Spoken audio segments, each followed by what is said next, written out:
Welcome to Indigenous Awareness online training. My name is Bob Joseph and I'm your instructor for this online training course. I've been delivering Aboriginal or Indigenous awareness training since 1994.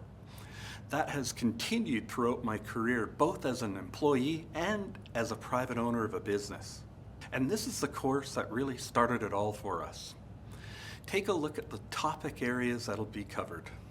We start you off with this online training overview. Then we take a look at an area that we call pre-contact nations, and under pre-contact nations, we'll explore scientific and Indigenous perspectives of the world. We'll take a look at wheels, written languages, and primitive cultures. We'll look at different peoples, whether they are nomadic, farmers, fishers, or have some other kind of governance. We'll also look at 1492 and Columbus's discovery of the New World. Finally, we'll look at the Royal Proclamation of October 1763.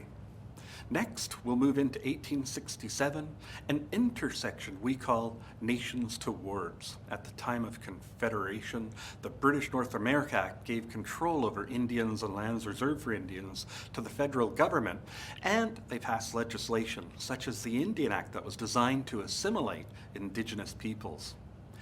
We will also look at issues such as the right to vote, the 60 Scoop, the White Paper. Moving beyond to the next big section, 1982, we see a big change in Indian policy, again, where they actually move from wards to nations. And so we'll look at the Constitution Act, we'll take a look at the best terminology, and we'll look at the court case, the Delgamuukw decision.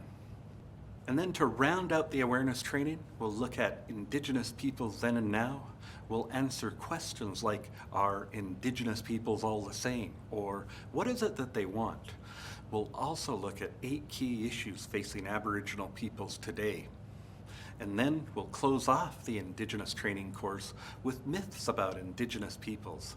This is an ebook that you'll be able to go through to learn some of the common myths and misconceptions about taxes, housing, and education, to name a few that surround Indigenous peoples. The ebook concludes the course, and then you'll be awarded your certificate.